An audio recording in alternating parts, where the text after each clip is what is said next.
سلام، شبتون بخیر.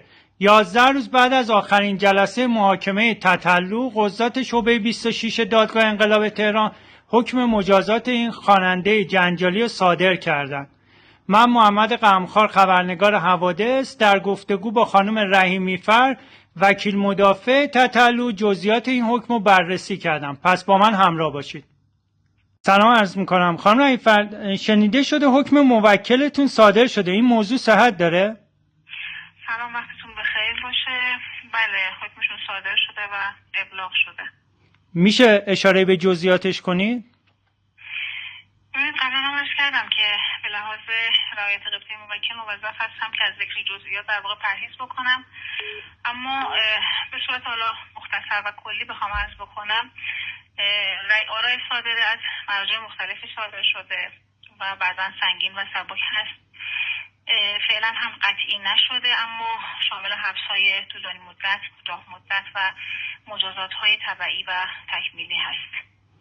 بعد گفته شده بود که خب تتلو توی اون دوره زمانی که توی زندان بوده توبه کرده. این توبهش تأثیری تو مجازاتش داشته؟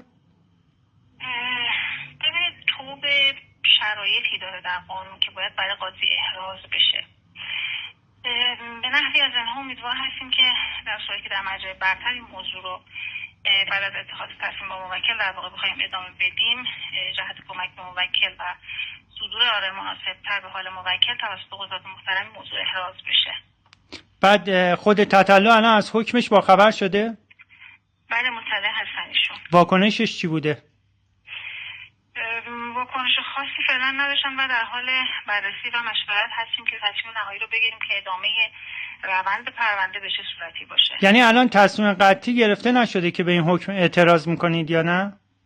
خیر، هنوز تصمیم نهایی گرفته نشده. بعضی از این آرا در واقع قابل فرجام خواهی هست، برخی قابل تجدید نظر خواهی هست، اما هنوز تصمیم نهایی نسبت به این موضوع نگرفتیم که چه اقدامی رو بخوایم انجام بدیم.